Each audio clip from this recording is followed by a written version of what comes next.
Hello, I'm Denise Vlad from Brazil, and I'm the current president of the World Council for Gifted and Talented Children.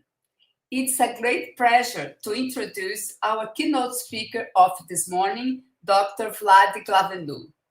Dr. Glaveanu is a psychologist, a full professor of psychology in the School of Psychology at Dublin City University and professor at the Center for Science of Learning and Technology at the University of Bergen, Norway. He received his PhD in social psychology from the London School of Economics and Political Science in the UK. He is the founder and president of the Possibility Studies Network. His work focuses on creativity, imagination, culture, collaboration, wonder, possibility, and societal challenges, and has been published over 200 articles and book chapters. He edited the Palgrave Handbook of Creativity and Culture in 2016 and the Oxford Creativity Reader 2018, co-edited the Cambridge Handbook of Creativity Across Domains and the Oxford Handbook of Imagination and Culture, and authored The Possible, a Social Cultural Theory.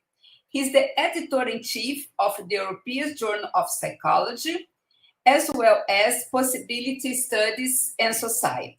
He is the editorial board for the Journal of Creativity Behavior, Thinking Skills and Creativity, Psychology of Aesthetic, Creativity and the Arts, and Creativity Theories, Research and Applications. In 2018, he was awarded the Berlin Award for the Division 10 of the American Psychological Association for outstanding early career contribution to the field of aesthetic, creativity, and the arts. I first met Dr. Vlad Glaveanu when he visited the University of Brasilia, where I work. He was kind enough to give a lecture to the staff and graduate students from the Institute of Psychology at the University of Brasilia. In his keynote, Dr. Vlad Glaveanu will focus on developing talent in and for a changing world. The World Council for Gifted and Talented Children would like to thank Dr. Vlad and the Jody Mahoney Center for Gifted Education at the University of Arkansas at Little Rock for sponsoring this keynote. Post any question you may have for Dr. Glaveanu in the chat. He'll answer them as time allows at the end. Please welcome Dr. Vlad Glaveanu to the stage. Hello. Thank you so much, Denise, for a very kind introduction. Hello, everyone. Good morning, good afternoon, good evening. For some of you, night. I know it is a real pleasure to be here with you online and to talk about a topic that interests me greatly, and hopefully it's of interest to you as well, which is to look at talent and giftedness in its context, to think about the surrounding world, that surrounds gifted individuals, educators, and more generally, the society in which gifted people need to live, grow, thrive, and act. So the title of my talk is Developing Talent in and for a Changing World. As Denise kindly mentioned, I am a social psychologist working on creativity, imagination. I can't say I work fully on giftedness, but it's certainly I'm very interested, and hopefully there will be clear intersections between the kind of work that I do and especially the field of creative giftedness and creative talent. So I'm going to tell you a little bit, let me see if I can change slides, perfect, about the plan of my talk. I'm going to focus for a moment on the way I understand creative giftedness and the notion of talent development. As I said, I come from psychology, but also from sociocultural psychology, which has a very particular way that I believe it's becoming more and more mainstream of looking at giftedness. But of course, it's nice always to put our assumptions up front. Then I'm going to talk about the context of talent development, the idea of a changing world, which of course doesn't need any particular introduction, but I will emphasize the difference between talent development in a changing world and talent development for a changing world, because I think we need to do as a community both of these together. Then I'm going to focus on something Denise mentioned as well. One of my the latest area that I'm co-developing at the moment is called possibility studies. I'm going to very briefly tell you about it because I do think it has hopefully a relevance for gifted education, talent, and talent development. I'm going to briefly talk about what it is and also use possibility studies to reimagine and think about how we can educate the gifted in and for a changing world, as the title says. So, as a social psychologist, when I approach creativity, I do it from a very clear position that creativity is not something that happens within the mind of the person, that it is something that is relational and distributed, that it is the quality of an experience that comes from the interaction between person and context. So I'm not a cognitive psychologist, I'm not an individual differences psychologist. And although I do fully appreciate the role of the brain, of personality, of intelligence, of a lot of psychological factors to creativity, I also firmly believe that to create and to express creative type of giftedness means to interact with your world, to do things in the world. It is a very contextual phenomenon. If you think about what we call creative today, it might not have been called creative years, 10 years ago, and it will probably not be called creative 10 years from now. What we call creative in Ireland, where I'm based now, might be different from what we call creative in Romania, that's my home country, or what we call creative in Brazil or other places in the world. So the quality of something or someone being called creative varies across cultures and across time. And therefore, to understand creativity and creative giftedness, I would say we have to adopt these more holistic, relational, and dynamic perspectives. So you can see how perhaps these very dynamic contextual approach might be initially in tension or conflict with older views of talent. These are not the views of today. I'm not trying to construct a straw man here. But just to say that those views that position talent within the person, they're quite static and they focus a lot on the inborn elements, which of course, again, as a psychologist, we're all made up of nature and nurture. There are certainly predispositions we come with in the world. But talent to me, as I'm going to elaborate a bit further, has to do, as I said, with these predispositions meeting a welcoming, hopefully, environment. So I place a lot of emphasis in my understanding of both creativity and giftedness on the context and the role of the context for both of these phenomena. And more than this, I take context not to be just the outside wrapping around creativity or giftedness, but to be a crucial factor that contributes to both from within. So to my mind, context is not just the wider environment that we can just ignore or peel off and focus on the person. Context and person are mutually constitutive of each other, if you want. So I had the pleasure of contributing a few short pieces, mostly with my colleague James Kaufman, to different special issues or editions of focused on giftedness. And you can see from the titles that I copied here: socializing giftedness, moving from gifted to gifting, that this distributed relational dynamic approach is what we try to propose. So in socializing giftedness, we talked about the need to take society into account. Norms, values, institutions, they need to be part of the story of how we think about giftedness and how we think about gifted education. And in moving from gifted to gifting, it might sound a bit like a play on language, but I do think it's very important. The notion of gift, of course, comes, it's a historical notion, but it also has some slightly problematic assumptions that might be packed into it, which is this idea that something is gifted, it pre-exists, it's given to someone, maybe not someone else. And we thought, James and I, that gifting, discovering and cultivating together different gifts within a particular environment might be a very interesting approach to take. Again, I'm not saying that these movements towards holistic, relational, contextual, dynamic approaches are new. I think a lot of you, most certainly a lot of you here, are developing these approaches. But I'm trying to, the way I'm trying to frame my talk is to bring these assumptions to the foreground. And to start, putting the basis of how we can think of giftedness in a social and cultural perspective, without ignoring the individual, without denying the role of the individual. As I often like to say, the sociocultural approach is not anti-individual, because the person remains, in psychology, I'm still a psychologist, the person remains very much at the center of my concerns and psychology's concerns. But it is anti-individualism, anti-individualistic thinking, reducing things to the individual alone as a unit of analysis. So I hope you see the difference there. For those of you who are interested by these short pieces on socializing giftedness or moving from gifted to gifting, I'm very happy if you write me an email later to send you them. Okay, so what is talent? This is a definition I thought about and kind of created. Again, I'm not claiming it is unique, but hopefully it will contribute further to positioning the way I'm trying to develop this talk.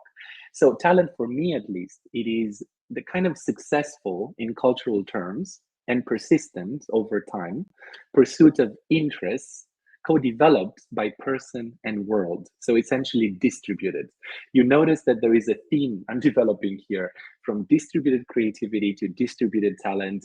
The idea is that you can't locate, at least according to my views and some of others, you can't locate talent within the person alone. It is a relationship, it is relational in nature. So you have to take into account social, material, technological, cultural, ethical environments when we talk about talent.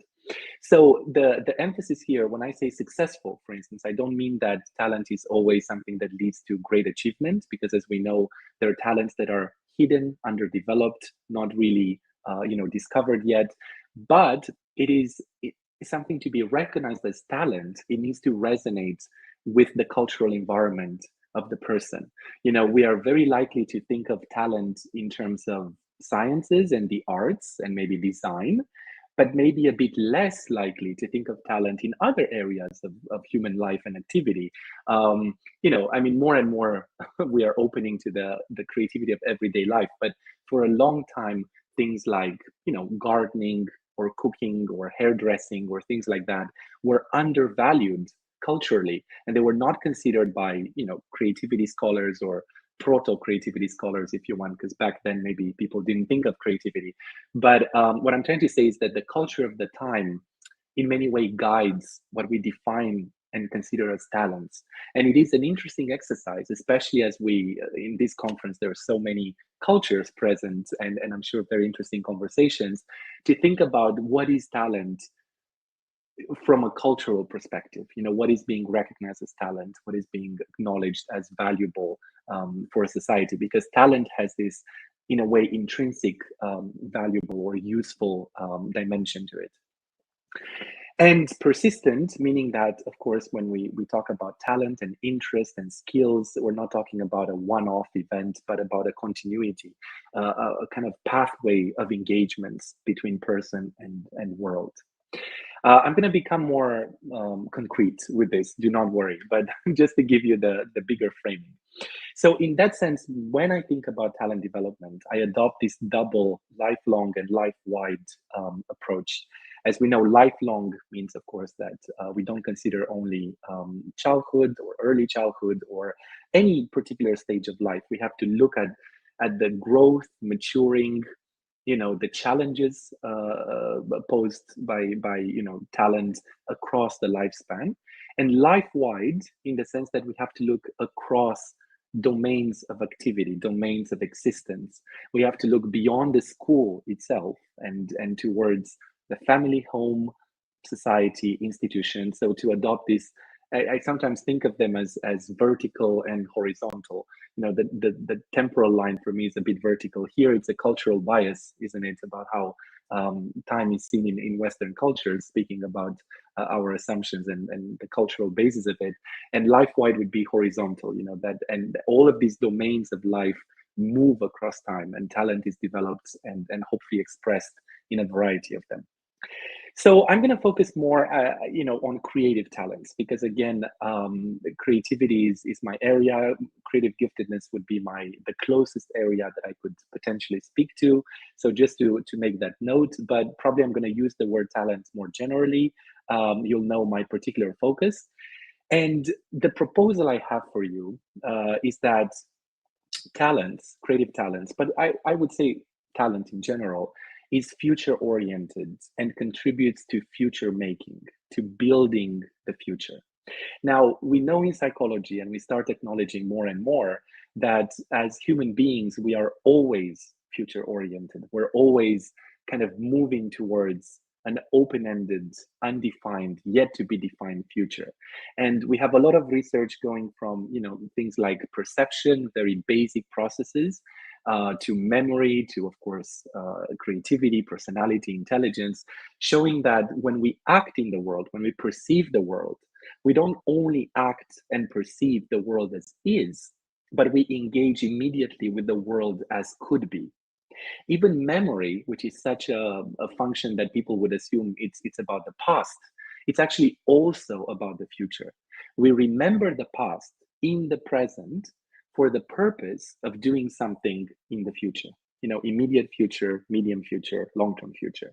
So we are psychologically geared towards the future. And talent, I think, creativity and creative talent, in particular, they're really about making some specific futures happen.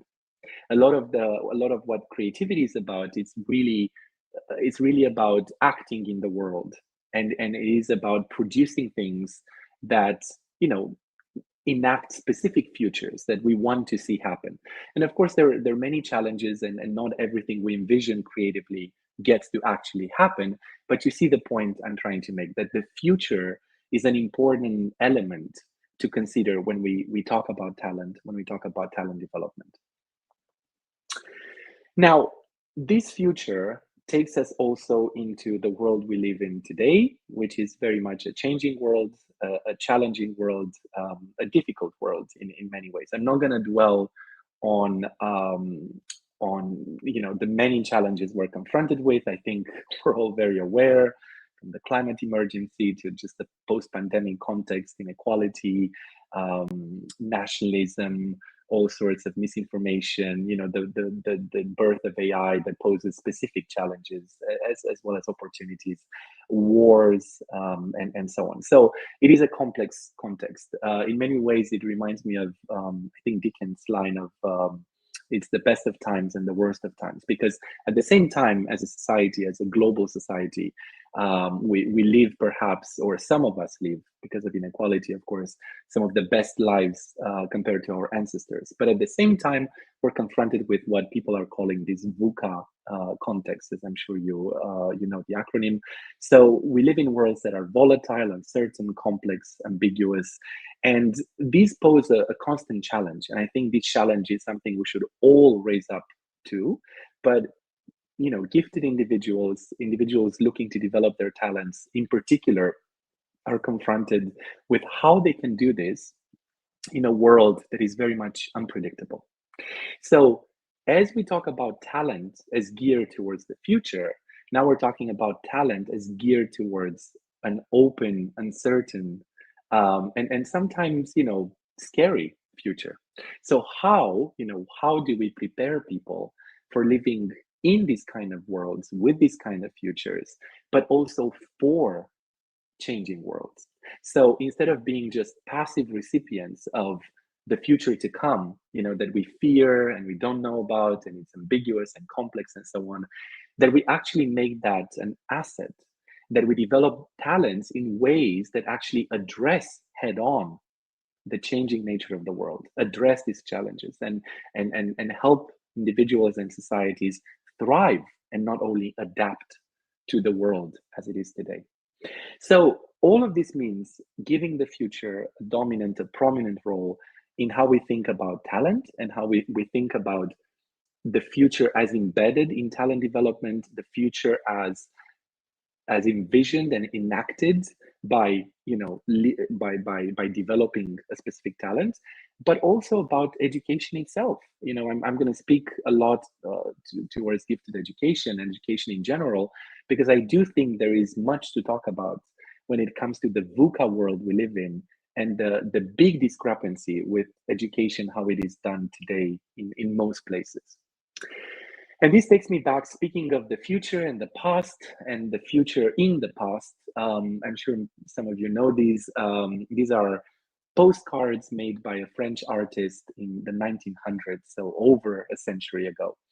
And this artist was thinking about the world of the future, a century from his time, which was the year 2000. And I do encourage you to Google and search for these cards, because there are many of them. But this one is about education, the future of education. And isn't it interesting what we see in this image? Thankfully, this, I would say, dystopian kind of image did not come true. But if you think about the technologies we have today and the way in which they enable but also constrain how we learn and what we learn, and so on, maybe part of it is actually, has happened. So a lot of this image is about the use of technology, as you see. The imagination, I assume, here is that we're not going to have to read books anymore. You see on the right, we're just going to put them in the grinder, and we're going to just filter information through our heads, right? So this is not happening. But at the same time, we have iPods and whatever other, earphones and phones and technologies that do feed us information directly into our ears. I'm using some of these right now. So the future as seen from the past is very interesting. But you notice that even in that future, students are seated down, they're at their desks. There is a teacher there who's probably choosing the books. A student is doing the manual work. You can see it's, poor students, they never escape that. But there is still this hierarchy of education that is being maintained, even in this imagination of a distant, very distant future. So in this context, I've been starting to think about, because I talk a lot about the possible, I'm going to mention possibility studies soon, but just in the way I'm thinking of education, I'm thinking about pedagogies of the possible. And this is a project that is ongoing with many colleagues, one of the key colleagues I work with being Ron Baghetto. So the starting point is that education of the gifted, of people we haven't yet identified as gifted, education in general, is more or less geared towards the past. I mean, if I think of my own schooling, it was very much learning what has happened, what is the case, what we know, and just all of this long tradition, just learning about it. Which is not wrong. Again, I'm not saying we should exclude the past, but it was very much about what happened in the past. I remember in my time, and granted, it's not that recent that I've completed my studies, that it was almost never about the future, or using the past to think about the future. Then it's also very much geared towards sameness, identity. The fact that teachers expect students to learn something and then to reproduce it exactly, and to be kind of all learning the same thing at the same time, more or less in the same way. That's the whole ethos of standardization. And I'm not going to get into details there. Maybe there will be questions. Normally, there are always questions, because this is such a difficult topic and a difficult, challenging thing to unpack. Because, of course, we need a degree of standardization to be able to know what we're doing, how we're doing it, how well we're doing things. And I'm not anti-assessment or anti-evaluation in general, but I do want us to be aware that we're expecting, everyone to comply to the same standard. And that, of course, goes quite against everything we know about giftedness and talent. So in the radical rethink of education, I think putting the notions of difference, future, and possibility at the center would be much welcomed. And when Ron and I talk about pedagogies of the possible and the way they foster creative experience, we're thinking about these more open-ended, non-linear, pluriperspectival, and future-oriented ways of educating. And I'm going to come back with more specific techniques of how we can engage with these pedagogies.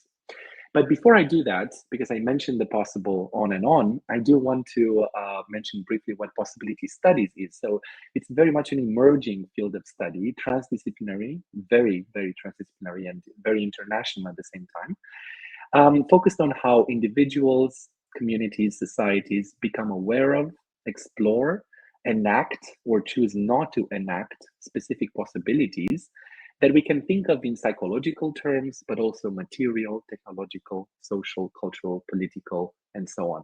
So it's really not about just the mental construction of possibilities. It is looking at the wide range of how individuals and groups together come up with new possibilities. And I think this is again quite central to creative giftedness, and in many ways to talent across the board. As talents, what they do very often is enact possibilities that the person and maybe even the society did not conceive of or think about before.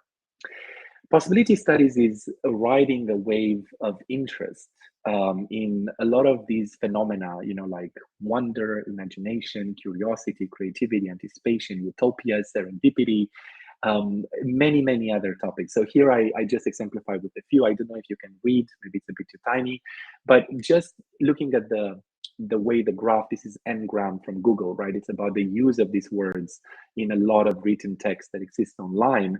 You notice that the 1800s, some of these words have known a peak, and then they kind of dipped. And from the 2000s, and especially, post-financial crisis, pandemic, climate emergency, coming at us very, very fast, you notice that there is an increase in interest, or at least the way people talk about these processes. So possibility studies is very much a field that tries to look at the whole picture, not only at creativity, but all of these phenomena then help us engage with what is not there, what is not in our immediate experience. What imagination, curiosity, anticipation, utopia, and so on are doing is to help us live these amphibious lives, both in the here and now, and in the not here, not now, not yet here, elsewhere, and even the nowhere with utopia. So that is the scope of possibility studies. And if you're interested, there is a journal. I invite you to, of course, read, engage with, and publish in. If you want to, it's called Possibility Studies and Society. And its first issue was this year. There is a manifesto that I'd be very happy if some of you read and send me feedback on. But just to tell you that there is some literature developing in this area. So to summarize a bit and going back to talent and giftedness, basically, my interest is to think about all these processes that help us go beyond what is, without forgetting what is. Very important thing, what is the present, the immediate is a very big part of the possible. The actual and the possible are intertwined. But feeding from what is, we move into spaces of what could be, what is to come, what might have been in the past, and what is not, and what might never be, the impossible, right? So it is of great interest to me how we engage with these processes that we call very differently. When you talk about what could be, it's pretend play, it's imagination. What is to come is anticipation, future making. What might have been, counterfactual thinking. What is not, and be utopia, dystopia, and so on. So drawing on all these literatures to understand this very basic fact, fundamental fact about human existence, the fact that, again, we live at the same time in the here and now, and also in the elsewhere and the nowhere. Yeah. Last slide about this, just to say that when I think of the possible, it's not only possible futures, but it's the way these possible futures relate to possible pasts. It's very interesting to think that we don't only imagine the future, but we sometimes reimagine the past. We have all sorts of fantasies and novels and fictions about a different past, and thinking what would have happened if. that didn't happen or that had happened and so on. Possible worlds, of course, it's a big part of thinking about what Robert Sternberg would call transformational creativity and transformational giftedness, which is the way in which talent is used to envision and enact hopefully a better possible world, and possible selves as well, the way we use all this possibility thinking to reimagine who we are and to kind of drive forwards that life trajectory I've been talking about. So this is a very, very short introduction. I'm mindful of the time as well. And I want to go back to how we educate the gifted in this complex context in which the future and the possible are taking center stage. So reimagining gift education, for me, the essential question to my mind is what kinds of skills, knowledges, mindsets, and indeed talents are required to successfully respond to these many, many challenges of today and of tomorrow. So how can we think about whatever talent we're talking about, but especially creative talents, especially creative giftedness, in ways that help us be aware of the changing context that people with these talents live in, but also help them use these talents to address these changing contexts and address the challenges within. And in this sense, designing for possibility in education, I do have a few tips. I'm going to go relatively quickly through them, but I'm happy to come back in the questions. You remember I said that pedagogies of the possible are educating in an open-ended, non-linear, pluriperspectival, and future-oriented way. So how can we embed, how can we design for possibility, design for open-endedness in our education? I'm thinking education of the gifted, but I'm thinking also education more generally. First of all, building on learner agency. This is something that, especially with the gifted and talented, it comes to the fore very easily. The fact that they're driven, they have an interest, they have a passion. So building on those, which is something specific for gifted education, but should be generalized beyond that to all education, is giving learners the agency, the capacity to make choices. That would embed much more open-endedness to what and how we educate for. Another one, as an educator, I often like to ask, or I'm trying to make myself aware to ask unknown questions. What does it mean? In the classroom, many of you probably are teachers or of course, have been taught or have taught others. In the classroom, very often, there is this tendency to ask the question that you know the answer to, so that what you expect of the answer is kind of what you assumed and what you know. That's very much a standard method of educating. What would it mean for teachers to ask questions that they don't know about? What would it mean for teachers who deal with the gifted and the talented, who in particular are thriving on not knowing and wanting to know, to put themselves in that position of vulnerability and shed off this very, very harmful assumption that teachers should always know and should always know better than their students? Because otherwise, why are they teachers and why are the other people students, right? So pedagogies of the possible, designing for possibility, means allowing yourself as a teacher or encouraging yourself to not know, to recognize that, and to co-explore topics together with the students. Another idea then, and this comes from Ron Baghetto's work, is lesson unplanning. So as we know, again, I'm not against some element of standardization, some element of planning, some element of sameness, if you want. But as we design curricula, we're often told that we need to know the objectives, we need to know the methods, we need to know the timing, we need to know the assessment, we need to know so many things that the whole emergence and novelty of the act of educating kind of disappears. So what Ron and others are advising is that we should try to bracket at least one element at the time. Nobody says blow up the whole curriculum, or at least I'm not saying that. Maybe some people do say that. I'm not saying ignore the timing, the aims of education, just do what feels natural in that moment, when it comes to learning.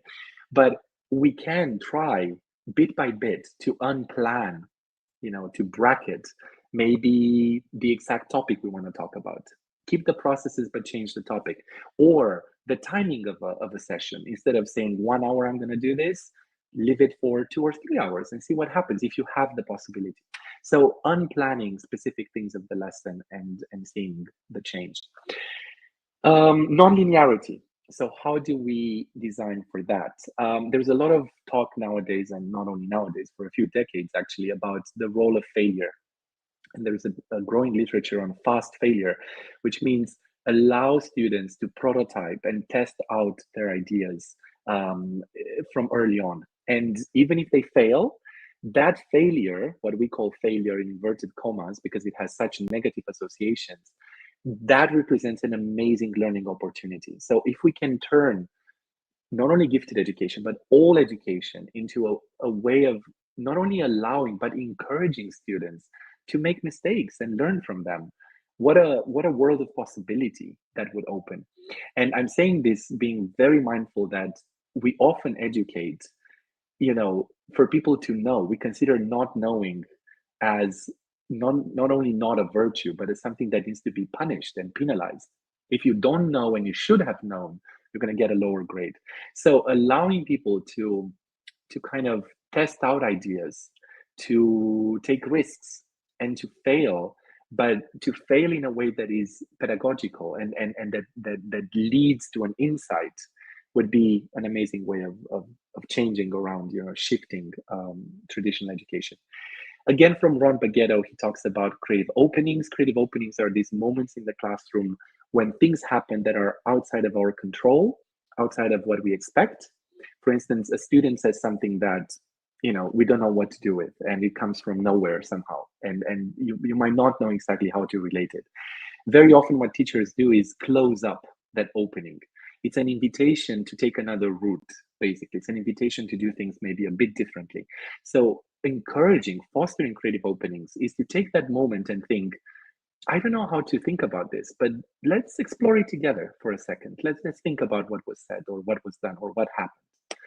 Another way is problem finding. So as we know quite well from the problem solving literature, problem finding and problem definition and reformulation is actually more powerful and important than problem solving, because in the way you define your problem and what you consider to be a problem and the words you use or the schemas you use to think about the problem, you have the seeds of the solution.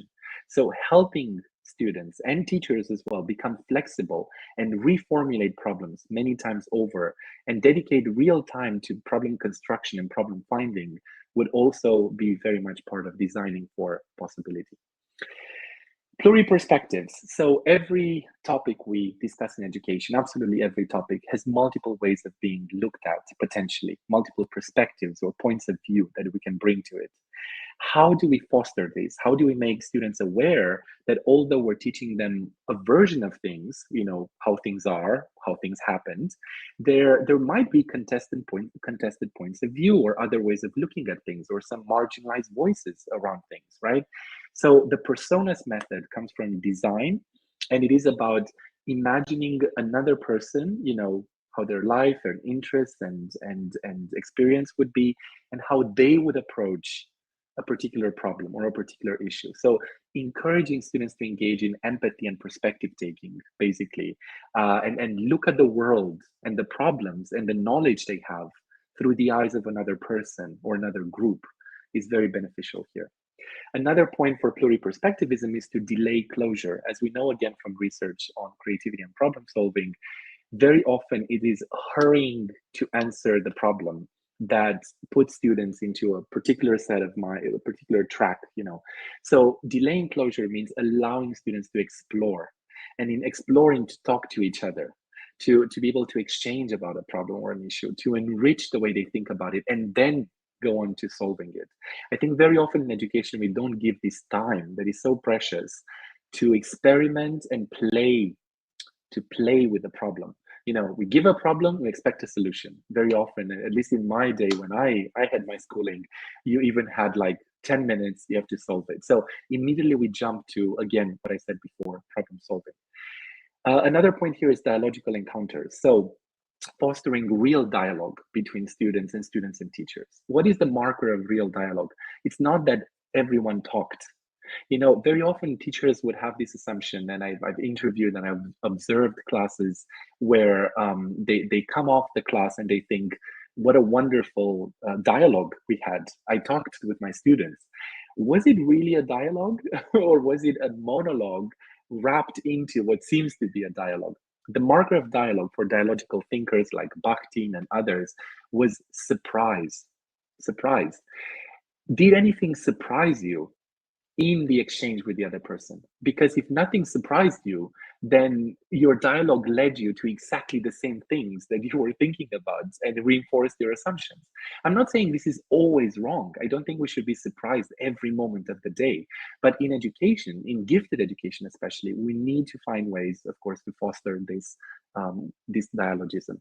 And finally, and I'm going to spend one more minute or two, and then I'm really looking forward to the Q&A. We have to think about the future, right? I said that we need to put the future much more in the foreground when it comes to gifted education, education in general. So how do we do that? Encouraging foresight. So there is a difference in future studies and futures literacy between forecasting and foresight. A forecast aims to get us to think about the most likely outcome. We have weather forecasts. They're wonderful. In Ireland, they're mandatory. We live by them, and sadly, they're always wrong because it's always raining at some point. But foresight is about envisioning what might be a possible future, not the most likely future, but possible futures. So therefore, the future becomes multiple. It's not the one thing we're looking for. It's a bit like in creativity, we talk about divergent thinking and convergent thinking.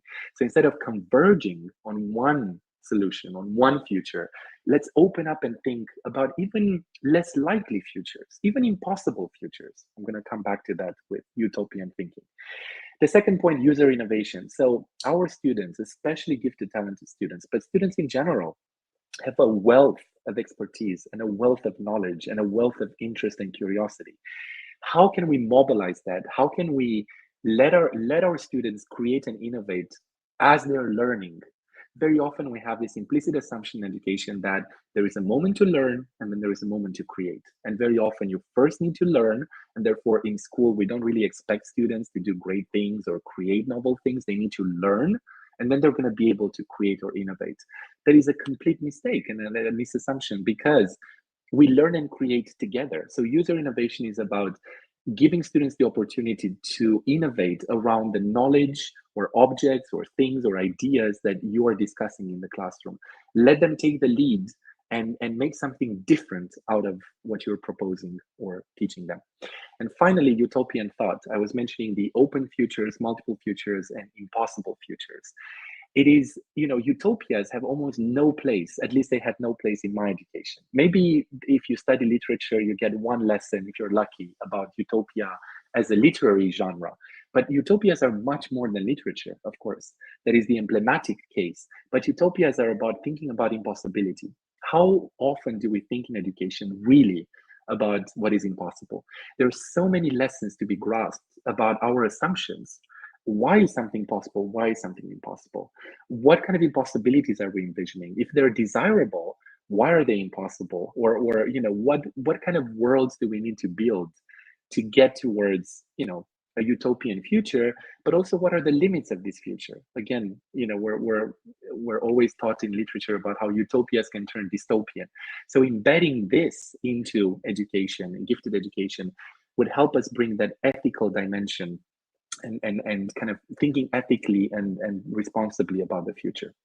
So, final slide, reimagining gifted education. What is the mission? It's not a new mission, actually. It's a new old mission, because we've been with it for a long time. But I think the changing world of today is pressing us, pushing us, demanding of us, really, to move into this direction. So gifted education for me is about identifying and developing possibilities. As you know, I put possible and future at the heart of talent and gifts, identifying and developing possibilities for everyone. So I have this more distributed, widening approach to talent and creativity by cultivating those talents and inclinations that help people adapt to a changing world, continue to change this world, so be agentic within it, and change it for the better. So be ethical and wise and think about not only personal good, but the common good. With this, I want to leave you with an invitation. So Possibility Studies has a journal, as I mentioned. I'd be very happy to receive contributions. An encyclopedia, very happy to share that with you as well if you email me. It has many, many entries on many interesting topics, hopefully, and also a network, Possibility Studies Network. And if you visit the website of PSN, you can register, be on our email list, and we do organize conferences. We had one in Dublin just a few weeks ago, and the next annual conference will be at the University of Cambridge, we hope, on the 8th of July next year, and the book series with Cambridge University Press. So thank you very much. Apologies, I took a bit more time than I expected, and I look forward to your comments. Thank you very much, Vlad. It was a very provocative, inspirational, and very interesting talk. I like it very much. We have many questions. Thank you. People congratulate you for your presentation. And we have some questions. The first question comes from Melinda from Australia. How do you continue to promote talent development in a post-pandemic VUCA impacted world? Well, that's a good question, isn't it? I mean, I tried with these hints at designing for possibility to suggest ways of working, not content. You know, the content will always differ, but it's the process, it's the way we work. I do think that, you know, I'm going to take the VUCA context of AI just because it's closer to some of the work I'm doing, but I do acknowledge the post-pandemic. I mean, it all contributes, isn't it? Technology has become so much part of our lives. It was always, but now even more. I find it interesting that a lot of universities and other places of education, they're opposing what's happening now with AI. So there is a trend to ban AI, I think Italy at some point, you know, ban the use of it or something like that. Anyway, of course, there's so many challenges. I'm not of the view, let AI roam free. I'm not of that view. But what I'm trying to say is that often we have to ride with the challenge instead of having this oppositional view. AI is here to stay. AI will change society and education, and it is changing it from now. We have to give ourselves the time to engage with it and you know, gradually and welcome it to some point. Technology has always been part of how we create. What about the printing press? What about the internet? What about social media? They change fundamentally how we create and even how we think. We have to think about how the change happens, but we cannot say undo the change. Let's go back. So I think a lot of educating in this changing world is riding with, in a mindful, you know, responsible way, riding with rather than just against these waves of change. It is difficult. I don't have a one answer, but yeah, that's my initial thought. Okay. Another question is a great talk. I'm familiar with the idea of extended cognition, and I think it's very interesting way you're thinking the relationship between the individual and the environment as non-binary and as a separate entities. What I wonder is where the borderline is between the individual and the environment. Ooh, I love this question. Thank you.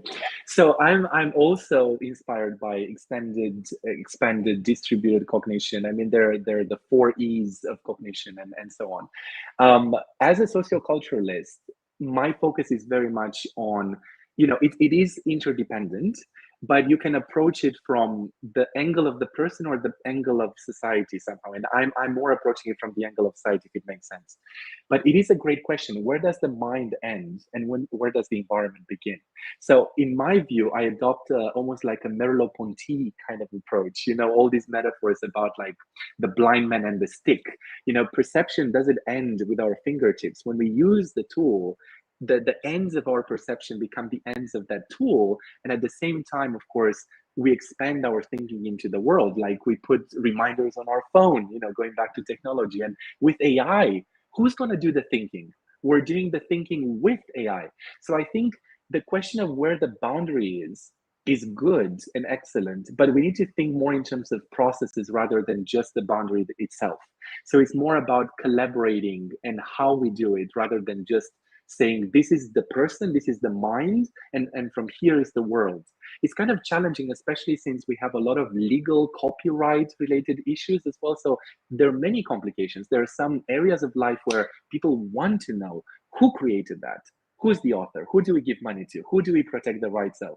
But you see, technology, AI, the VUCA world of today will transform education, and will have to transform the law as well. Because today, this interdependence between mind and world and technology is here. So I think asking about the boundary is great, but thinking about it dynamically is what we should be doing. Okay, great. Another question is, what do you think of, or where do you place unknown development of probably more intuitive awareness? Where do we place this? What kind of development were you saying, Denise? Yes. What do you think of, or where do you place unknown development of probably more intuitive awareness? Right. So I'm going to interpret this question. Sorry, I don't know if this is exactly what the person had in mind, but intuitive awareness. So to me, it speaks to this difference between controlled conscious processes and more intuitive and maybe less conscious in some ways processes. I mean, that's a long question, a question with a long tradition in creativity work, because as we know, some of the first models of creativity were very much based on incubation and the unconscious, the Wallace model and so on. So we kind of bracketed those because we live in this hyper cognitive environment where we love to think about executive function and about conscious control and all of that. But I do take the point. I mean, I hope this is the point. If not, hopefully it's a useful point. But in the way we educate, we have to leave room also for things that are outside of our awareness. I think there is an element of being deliberate in education. There's an element of goal setting where we need to know, what we're talking about and why we're talking about. But there are some of the most exciting things happen at this intuitive borderline level where we have a sense of something, but we can't really fully express it. So I think allowing these more intuitive, some more emotional as well. Education is very rational, but there's so much emotion in education, in the act of learning, in the act of teaching as well. I'm not arguing here for everyone to break down laughing or crying in the classroom, unless they have to. But but I do take the point that I think we need to revalue and rethink the role of these, very human ways of expressing. If you think about what sets us apart from technology, is that the chatbot will never tell you it experiences that or this emotion. So this intuitive emotional side, I think we'll come back to it more and more nowadays, precisely because it's such a differentiator from AI. Wonderful. Too many questions, but I select let's some. bring them. I will answer in 10 seconds a question. Okay. Vlad, in what ways possibility relate to the concept of innovation, particularly within the disciplines of engineering? I'm thinking of engineering design as a future-oriented and heavily reliant on productive failure. Yeah, absolutely. Thank you for the question. So possibility studies is this umbrella field that absolutely would relate to engineering perspectives. A lot of the social sciences, human sciences, the arts are contributing to possibility studies, because you remember I mentioned these words: wonder, serendipity, imagination. Innovation could definitely have been there, and it is there. And in different disciplines, we prefer different words. For instance, in psychology, creativity is very used, but in management and business, innovation is used more. In education, you might find other words, like, I don't know, improvisation, you improvise or you play. So I think possibility studies, what it tries to do is to take these different vocabularies and place them within a wider umbrella, so that at the core, the questions that really concern us about novelty, emergence, transformation, change, they are the core of what becomes innovation, creativity, serendipity, and so on. We can get to talk about those. So absolutely, I think engineering has a big part to play. Knowing about innovation engineering would be part of the scope of this broader field.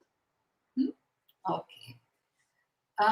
Another question: how do you balance dogmatism and relativism, as the students tend to leave dogmatism, truth, to relativism? Anything goes. How can you balance dogmatism? This is an amazing question. Thank you so much. I see Caroline asked it. This is a beautiful. I didn't even get to say that, but I was playing exactly. So when you think about possibility, you have to acknowledge the darker side of possibility, and in many ways, misinformation, imagining things that are not only real but harmful is the darker side of possibility. So I think what we need to do. So I'm a pragmatist. I'm a socioculturalist, but philosophically and as an approach, I'm a pragmatist. So I believe in the consequences of what we do when we construct as knowledge. When you construct possibilities that are harmful for others, for society, and including for yourself, let's remember back the work of Paulo Freire.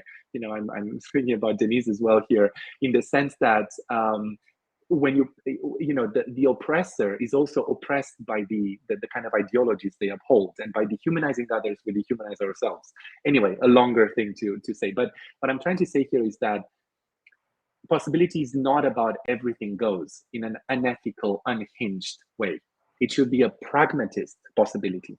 It should be about what does this possible that I'm envisioning do in society, to the world, to others, to myself. So that's why I was mentioning the ethics and responsibility just at the very end. But the ethics of possibility is it should be a crucial part of talent development. Absolutely. Yeah.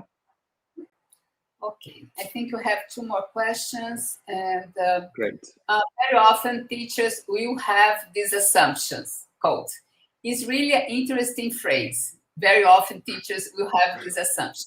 What needs to change about the teacher education to empower teachers to take the dialogic approach? Oh my goodness, thank you. I love the quote. I was afraid you're gonna hold it against me. When I say that, I think of myself as a teacher as well. So I'm not looking at it from a distance. I have assumptions, and I catch myself with these assumptions. So because I'm a socioculturalist, I want to acknowledge the broader institutional societal framework within which teachers operate and teacher education operates. So I think very often we have this high standard for teachers, and besides everything they do in the classroom and the constraints that we throw at them, we nowadays come and say, well, now be creative as well and change your mind and let go of this, but still educate students, make them do good exams, make them get high grades. So I'm fully aware of this tension.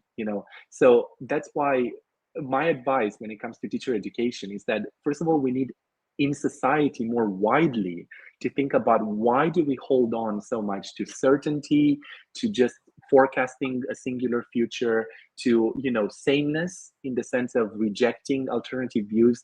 There is much more work to be done around education, around teacher education. At the same time, teachers in education, they play a fundamental role in all of this. So I think it's a great place to start. We have to start from somewhere. And I think if we were to focus our attention on how we can help teachers gradually, not all of a sudden, I'm not a big fan or a big believer in disruptive innovation for the sake of disruptive innovation. I'm much more of a believer in this continuous, transformative, adaptive creativity. So I think this is important. Taking it little by little, but starting from teacher education within the bigger context is important. And I think we have time for one last. You said, Denise. I think just one more, and we have, unfortunately, yeah. In what ways could the teaching for possibility be like inspirational teaching? In what ways, the inspirational possibility? From Leon. In what ways could teaching for possibility be like inspirational teaching? Inspiration of teaching. First of all, teaching for possibility is more, again, about the method, the way of teaching. And when it comes to inspiring teachers, I think it hopefully it is related to inspiration, but it's really about, I envision it as almost like a Lego set of elements or bricks. There is no formula for how we do this. We draw inspiration and we decide how we combine things for the local context we operate in. That's why I didn't give any more specific examples or say do this or do that. I leave it at this open and open set of principles. So my invitation to you, the final thing I'm going to say, is I would love to co-construct, if anyone is interested, locally sensitive, culturally sensitive ways of designing for possibility in teacher education, gifted teacher education, and hopefully that'll be part of continuing the conversation further. Thank you very much, Vlad, for Thank sharing you. your expertise, your knowledge. It was wonderful. And Thank you again, so thank much. you to the Mahoney Center for Gift Education for sponsoring this presentation. And I hope you enjoy the third day of our conference. And I have a message for the members of the World Council for Gifted and Talented Children. I would like to inform that the General Members Meeting recording can be found in the agenda during this break. Thank you so much. Have a wonderful day. Thank you so much, Vlad. It was wonderful Thanks to hear. again. Thank Thanks. you. Bye-bye. Bye.